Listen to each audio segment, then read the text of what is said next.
know that Black America saved Cadillac in 1934? Cadillac wouldn't even exist today had it not been for Black America in 1934, and I can tell you exactly how they did it. First, you have to understand Henry Ford had 3 car companies. First was a complete failure, sold the assets. He had a second car company which failed, and a man named Henry Leland bought it and turned it into Cadillac. And then Henry had a third company we know as Ford Motor Company. Henry didn't really do the work. He hired some brothers and then tried to cut the brothers out. Those brothers started a car company named Dodge. So I want you to understand how incestuous this is.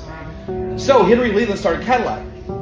GM bought it in 1919 from him. So now General Motors has it. It's one of the top luxury brands in America.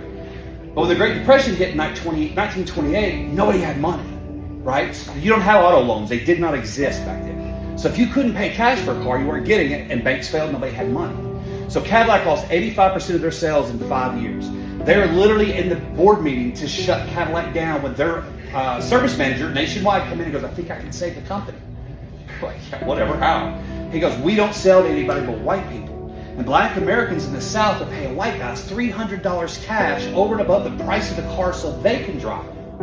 The elite, the judges, the attorneys, the entertainers, the Florida. And Cadillac's like, what do we got to lose? So in 1934, they opened it up, the first car company ever to have integrated sales.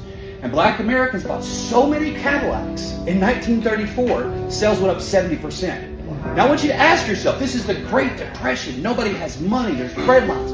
How can Black Americans afford to save a luxury brand? I didn't know. How? They couldn't put their money in banks. And all the banks failed, all the white people lost their money. The law of unintended consequences kept Black America from being harmed by the Great Depression like everybody else, believe it or not. And I talked to a gentleman who said the only reason my granddad said he knew it was a Great Depression because he saw a white man picking out his trash. I was like, wow. So, in doing this, it turned Cadillac around. And Cadillac became the first auto manufacturer to hire Black Americans to the design and style team, not just the factory. So Cadillac became one of the first integrated brands, and a lot of times we have stereotypes about Black America loves Cadillacs. Now you know why. They save the damn car. I did not.